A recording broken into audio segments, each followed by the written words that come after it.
નજર મહત્વના સમાચાર પર કરીએ સુપરફાસ્ટ અંદાજમાં। દેશમાં ફરી એકવાર મોદી સરકાર જીતની હેટ્રિક સાથે લોકસભાની ચૂંટણીમાં એનડીએને 292 બેઠકો, ઇન્ડિયા ગઠબંધનને 234 બેઠકો।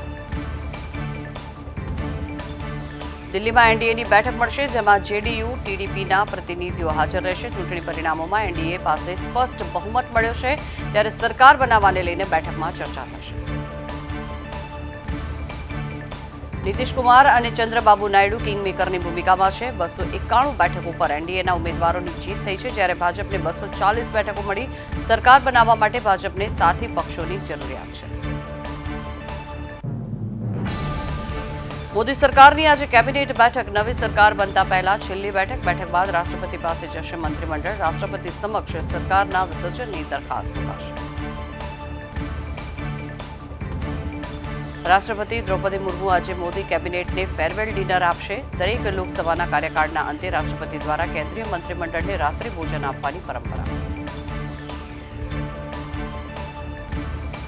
દિલ્હી ભાજપ મુખ્ય કાર્યાલયમાં પીએમ મોદીનું ભવ્ય સ્વાગત કરવામાં આવ્યું। પીએમ મોદી ભાજપ કાર્યકર્તાઓને સંબોધન કર્યું। વડાપ્રધાન મોદીએ ત્રીજી વખત સરકાર બનાવવાનો વિશ્વાસ કર્યો। દિલ્હીમાં ભાજપ કાર્યાલય પર સંબોધન કરતા વડાપ્રધાન નરેન્દ્ર મોદીએ કહ્યું, આજનો દિવસ ભાવુક કરનારો, કેન્દ્ર તમારા વિકાસમાં કોઈ કસર નહીં છોડે। વિધાનસભા ચૂંટણીમાં કોંગ્રેસના સુપડા સાફ થયા।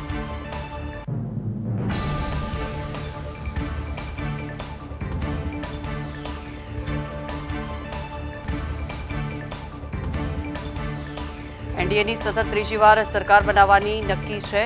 1962 પછી પહેલીવાર કોઈ સરકારને ત્રીજી વખત તક મળી છે। દેશની બધી જ પાર્ટી ઉમેદવારોને અભિનંદન। આ આશીર્વાદ માટે દેશવાસીઓને આભાર।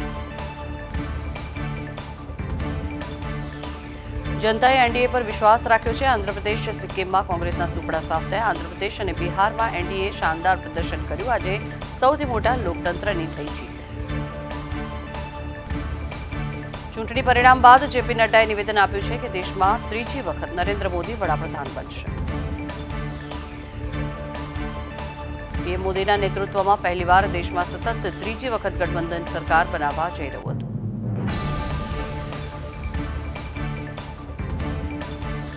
વડાપ્રધાન નરેન્દ્ર મોદી કહે છે કે દેશને આગળ લઈ જવો પડશે। આ માટે તેઓ કામ કરે છે। વિપક્ષના લોકો પોપ્યુલિસ્ટ વચનો આપીને સરકારની નજીક આવવા માંગે છે।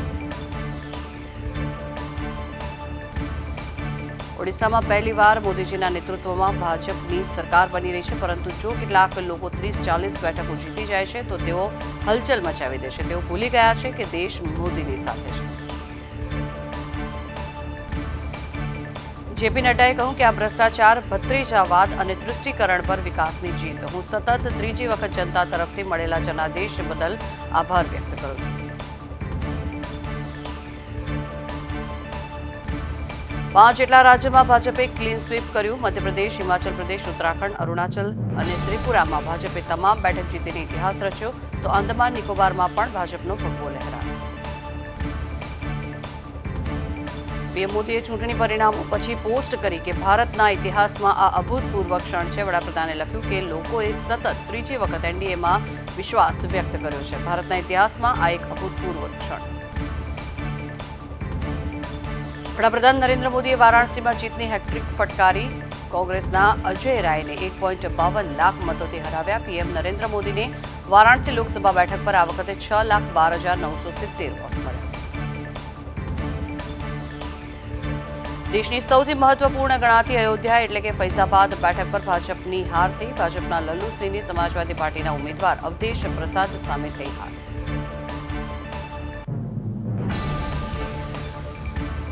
કેન્દ્રીય ગૃહમંત્રી અમિત શાહે જીત બદલ એનડીએના તમામ ઘટક દળો સાથે ફોન પર વાત કરી। જીતન રામ માંઝીની જીત માટે અમિત શાહે ફોન કરીને શુભેચ્છાઓ પાઠવી।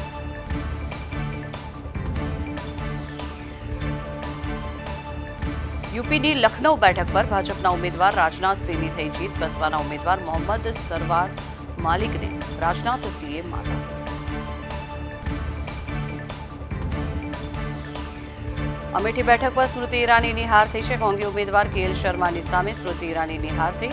મતગણતરી શરૂ થતાં જ સ્મૃતિ ઈરાની પાછળ રહ્યા હતા। પ્રિયંકા ગાંધીએ પ્રચારની જવાબદારી સંભાળી।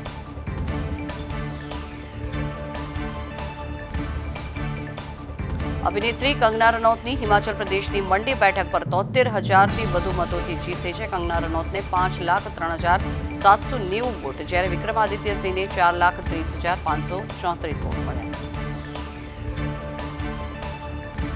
યુપી સીએમ યોગી આદિત્યનાથની ગઢ ગણાતી ગોરખપુર બેઠક પરથી બીજેપી ઉમેદવાર રવિ કિશનની જીત થઈ છે. આ બેઠક પર બે ભોજપુરી સ્ટાર વચ્ચે ટક્કર હતી. ભાજપના રવિ કિશન અને સમાજવાદી પાર્ટીના કિંજલ નિષાદ વચ્ચે હતી ટક્કર.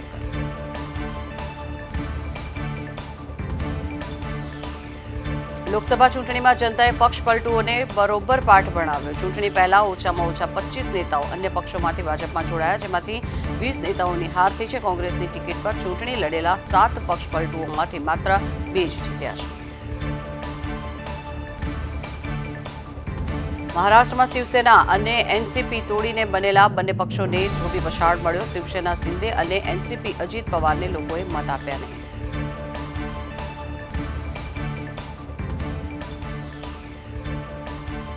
મહારાષ્ટ્રમાં એનડીએને 18 બેઠક મળી, જ્યારે ઇન્ડિયા ગઠબંધનને 29 બેઠક મળી. ભાજપ મહારાષ્ટ્રમાં ગાજ્યું તેવું વરસ્યું નહીં. ઉદ્ધવ ઠાકરેની શિવસેનાએ 10 જેટલી બેઠક પર જીત મેળવી.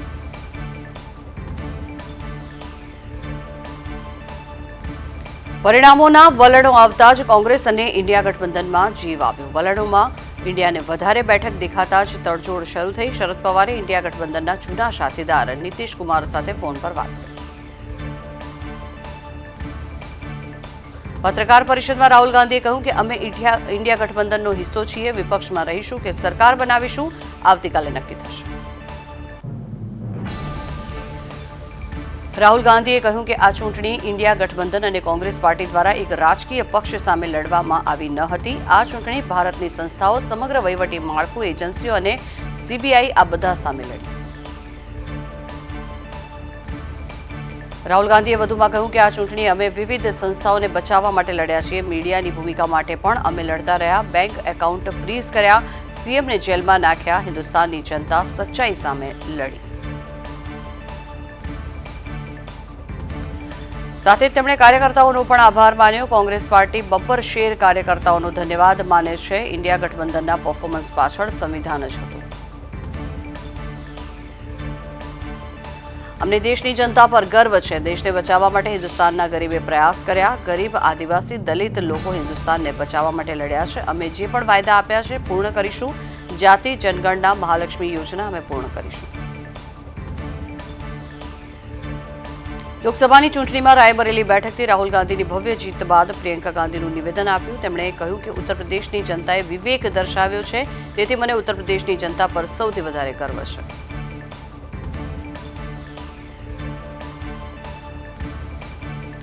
હૈદરાબાદની બેઠક પરથી એઆઈએમઆઈએમના ઉમેદવાર અસરુદ્દીન ઓવૈસીની જીત થઈ છે. ઓવૈસીએ ભાજપના ઉમેદવાર માધવીલતાને 3 લાખ મતોથી હાર આપી છે. ઓવૈસીના ગઢમાં ભાજપ ફાવી શક્યું નહીં અને માધવીલતાની હાર થઈ.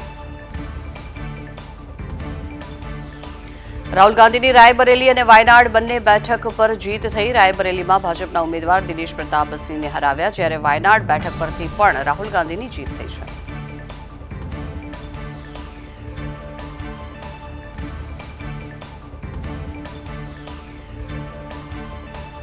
ઓડિશા વિધાનસભામાં ભાજપની જીત થઈ છે. કુલ 147 બેઠકમાંથી ભાજપને ફાળે 80થી વધુ બેઠક પર જીત મેળવી. સત્તાધીશ બીજુ જનતા દળનો પ્રકાશ થયો છે, ત્યારે 60થી વધુ બેઠક ગુમાવતા માત્ર 47 બેઠક પર થઈ જીત. આંધ્રપ્રદેશની વિધાનસભાની ચૂંટણીમાં ટીડીપીની શાનદાર જીત થઈ છે. જગનમોહન રેડ્ડીના પક્ષ વાયએસઆર કોંગ્રેસના કારમી હાર થઈ. કુલ 175 બેઠકમાંથી ટીડીપીને 135થી વધુ બેઠક પર જીત મેળવી.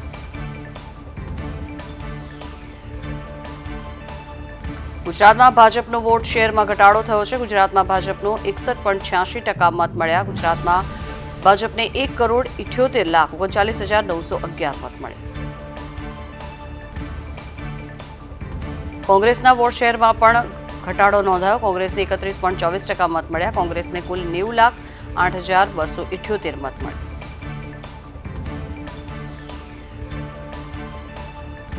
આ વખતે ગુજરાતમાં ભાજપને ક્લીન સ્વીપની હેટ્રિક મળી નથી. ઉત્તર ગુજરાતમાંથી 5માંથી ભાજપે 4 બેઠક જીતી, જ્યારે બનાસકાંઠાની બેઠક ગુમાવી. ગાંધીનગર બેઠક પરથી અમિત શાહ 7.44 લાખથી વધુ વોટથી લીડથી જીત્યા.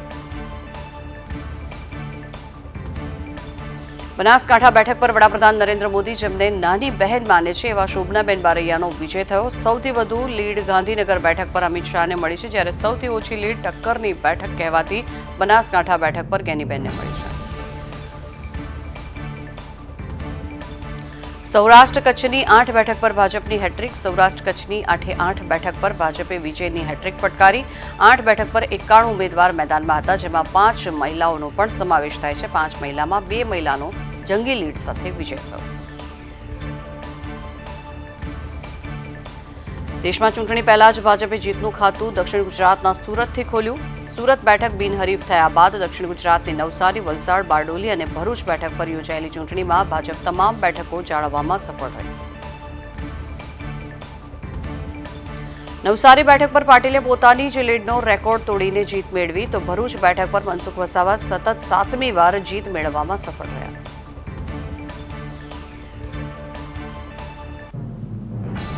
દક્ષિણ ગુજરાતને અડીને આવેલી દમણ દીવ બેઠક પર મોટો ઉલટફેર જોવા મળ્યો. અહીં ભાજપ અને કોંગ્રેસના ઉમેદવારને હરાવી અપક્ષ ઉમેશ પટેલ જાયન્ટ કિલર સાબિત થયા, જ્યારે દાદરા નગર હવેલી બેઠક પાર્ટી બદલ્યા બાદ પણ કલાબેન ડેલકર જાળવી રાખવામાં સફળ થયા.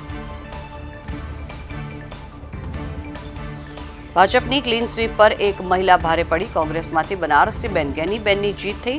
ગુજરાતમાં ભાજપની હેટ્રિક ગેનીબેને રોકી દીધી. ભાજપના રેખાબેન ચૌધરીને ગેનીબેને હરાવી. બનાસકાંઠામાં કોંગ્રેસના ગેનીબેન ઠાકોરની થઈ જીત. ગેનીબેન ઠાકોર 31,500 મતથી જીત્યા. ભાજપની હેટ્રિકની રાહમાં બ્રેક લગાવી. જીત બાદ ગેનીબેન થયા ભાવુક.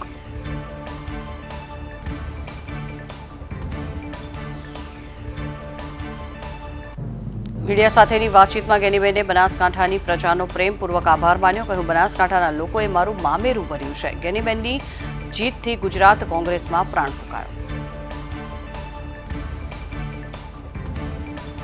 બનાસકાંઠા જિલ્લામાં ગામે ગામ વિજયી માહોલ. ગામે ગામ લોકો ગેનીબેનને આવકારવા માટે હાઈવે પર ઉમટ્યા. મહિલાઓથી લઈ પુરુષો ગેનીબેનને વધાવવા માટે હાઈવે પર ઉમટેલા જોવા મળ્યા.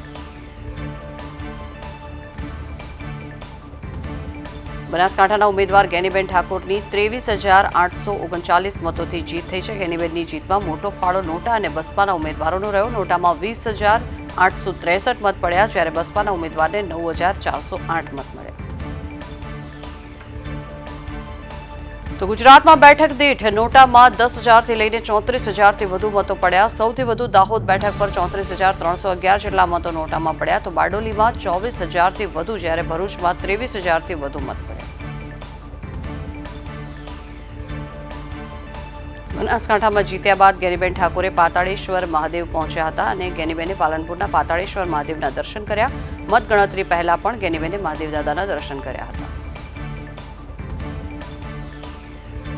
મહેસાણા ભાજપ લોકસભાના ઉમેદવાર હરિભાઈ પટેલ 3 લાખથી વધુની લીડથી જીત્યા. ભારતીય જનતા પાર્ટીના કાર્યકરોમાં ભારે ઉત્સાહ જોવા મળ્યો. સાથે જ તેમણે કહ્યું કે લોકો અને પ્રજાએ જે વિશ્વાસ મારા પર મૂક્યો છે તેમનો વિશ્વાસ પરિપૂર્ણ કરીશ.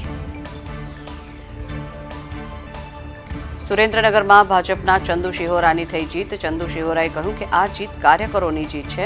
રાજકોટની ઘટના દુઃખદ હતી. રાજકોટની ઘટનાને લઈ જીતની ઉજવણી નહીં કરીએ. કચ્છ બેઠક પર વિનોદ ચાવડાની જીત થઈ છે. વિનોદ ચાવડાએ જીતની હેટ્રિક લગાવી. વિનોદ ચાવડાએ મતદારો અને કાર્યકરોનો આભાર માન્યો. કહ્યું, કચ્છના વિકાસ માટે પ્રયત્નશીલ રહીશ. અધૂરા રહેલા વિકાસ કામોને પ્રાથમિકતા આપીશ. જામનગર લોકસભા બેઠકના કોંગ્રેસના ઉમેદવાર જેપી મારવિયાએ હાર સ્વીકારી. કહ્યું, પ્રજાનો નિર્ણય શિરોમાન્ય રહેશે. લોકોએ મને 3 લાખ જેટલા મત આપ્યા, એ બદલ હું તેમનો આભારી છું. મારી કંઈ ખામી હશે તો એ હું સુધારીશ. અમરેલીમાં કોંગ્રેસના ઉમેદવારની હાર. કોંગ્રેસના ઉમેદવાર જેની ઠુમ્મરે હાર સ્વીકારી. તેમણે કહ્યું કે હારના કારણો શોધવા મનોમંથન કરીશ. ભરત સુતરિયા વિકાસના કામ કરે તેવી અપેક્ષા. પંચમહાલ લોકસભા બેઠકના ભાજપના ઉમેદવાર રાજપાલસિંહ જાદવે જીતને વધાવી છે અને કહ્યું કે આ જીત મારી નહીં, કાર્યકર્તાઓની જીત છે. ભારતીય જનતા પાર્ટીના વિકાસ અને નરેન્દ્ર મોદી દ્વારા કરવામાં આવેલા વિકાસના કારણે જંગી લીડથી જીત થઈ છે. ભાવનગરમાં લોકસભા ભાજપના ઉમેદવારની થઈ જીત. ભાજપના ઉમેદવાર નીમુબેનનો ભવ્ય વિજય. નીમુબેને વિજય થયા બાદ મતદારોનો આભાર માન્યો. વિકાસની ગતિને હજી વધુ વેગ મળશે તે પ્રકારનું નિવેદન આપ્યું. પંચમહાલ લોકસભાના કોંગ્રેસના ઉમેદવાર ગુલાબસિંહ ચૌહાણે કારમી હારનું ઠીકરું ભાજપના સિરે ફોડ્યું. કહ્યું કે ભાજપે ચૂંટણીમાં દારૂ અને પૈસાની રેલમછેલ કરી, જેને લઈ મોટી લીડ ભાજપને મળી. ભરૂચમાં સતત 7મી વખત મનસુખ વસાવા વિજેતા બન્યા. મનસુખ વસાવાની જીત ચેતર વસાવાએ ફીકી કરી. વસાવા 80,000 મતે જીત્યા. દમણ દીવ બેઠક પર અપક્ષ ઉમેદવાર ઉમેશ પટેલે કબજે કરી. ભાજપ અને કોંગ્રેસને આપી માત. 3 વખત સાંસદ રહી ચૂકેલ લાલુ પટેલને હરાવ્યા. પક્ષ ઉમેદવાર ઉમેશ પટેલ 6,225 મતોથી જીત્યા. વલસાડ ડાંગ લોકસભા બેઠક પર ભાજપના ઉમેદવાર ધવલ પટેલે 2 લાખથી વધુ મતોથી ભવ્ય જીત મેળવી. વલસાડ ડાંગ બેઠક પર ભગવો લહેરાવ્યો. લોકસભાની ચૂંટણીમાં સાબરકાંઠા બેઠક પર ભાજપના ઉમેદવાર શોભનાબેન બારૈયાએ કોંગ્રેસના ઉમેદવાર તુષાર ચૌધરીને હરાવીને ભવ્ય વિજય મેળવ્યો. શોભનાબેન તુષાર ચૌધરી સામે 1,96,000 કરતાં વધારે લીડથી વિજયી થયા. શોભનાબેન બારૈયાએ મતદારોનો આભાર માન્યો. આ સાથે જ તેમણે જિલ્લામાં રોજગારી અને સિંચાઈ મામલે પાયારૂપ કામગીરી કરવાની પણ વાત કરી. કોંગ્રેસનો ગઢ ગણાતી પાટણ લોકસભા બેઠક પર ભાજપે જીતની હેટ્રિક લગાવી. ભાજપના ઉમેદવાર ભરતસિંહ ડાભીએ 30,000 કરતાં વધુ મતથી જીત મેળવી. કોંગ્રેસના ઉમેદવાર ચંદનજી ઠાકોરની હાર થઈ. ભરતસિંહ ડાભીએ મતદારો તેમજ પાર્ટીના નેતૃત્વનો આભાર માન્યો અને આગામી સમયમાં પાટણ લોકસભા મત વિસ્તારમાં વિકાસના કાર્યોને વેગ આપવાની ખાતરી પણ આપી. દાહોદ લોકસભા બેઠક પર ભાજપના જસવંતસિંહ ભાભોરનો ભારે બહુમતીથી વિજય થયો. ભાજપના જસવંતસિંહ ભાભોરે કોંગ્રેસના ડોક્ટર પ્રભાબેન દાવિયાડને 3.35 લાખની લીડથી હરાવ્યા. છેલ્લી 2 ટર્મમાં ભાજપના જશવંત બાબોર સાંસદ તરીકે અહીંથી ચૂંટાયા હતા અને આ વખતે પણ તેઓએ આ બેઠક પરથી બહુમતીથી જીત મેળવી. જસવંતસિંહ બાબોરે સતત 3 ટર્મથી દાહોદ લોકસભા બેઠક પરથી જીત મેળવી. રાજકોટમાં પુરુષોત્તમ રૂપાલાની મોટી જીત બાદ પદ્મિનીબાએ નિવેદન આપ્યું કે ક્ષત્રિય સમાજનું આંદોલન સંપૂર્ણ નિષ્ફળ ગયું. સંકલન સમિતિએ રાજકારણ કર્યું એટલે આટલી મોટી હાર થઈ. આ ક્ષત્રિય સમાજની નિષ્ફળતા છે. સંકલન સમિતિના આંતરિક રાજકારણને કારણે થઈને હાર થઈ. અમે જે રસ્તે ચાલ્યા એ રસ્તે આંદોલન થયું હોત તો જીત થાત. વજુભાઈ વાળાએ નિવેદન આપ્યું કે રાજકોટ પોલિટિકલ પાર્ટીમાં કોઈ પાર્ટી નબળી બને તો બીજી સબળી બને છે. તો પાર્ટીમાં હંમેશા પરિવર્તન આવતું જ હોય છે. આજે પરિવર્તન છે તે નગણ્ય પરિવર્તન કહેવાય. પ્રજાને રાજકારણના બદલે લોકલ પરિસ્થિતિ ઉપર નિસ્બત હોય છે. ક્ષત્રિય સમાજના લોકોએ રાષ્ટ્રહિતને ધ્યાનમાં રાખ્યું છે. વિશ્વસનીયતાના આધારે લોકોએ એનડીએને સ્પષ્ટ બહુમતી આપે છે. વડોદરામાં વિજય બાદ ડોક્ટર હેમાંગ જોશીએ હનુમાનજીની મહાઆરતી કરી. સયાજીગંજ સ્થિત પંચમુખી હનુમાનજી મંદિરે કર્યા.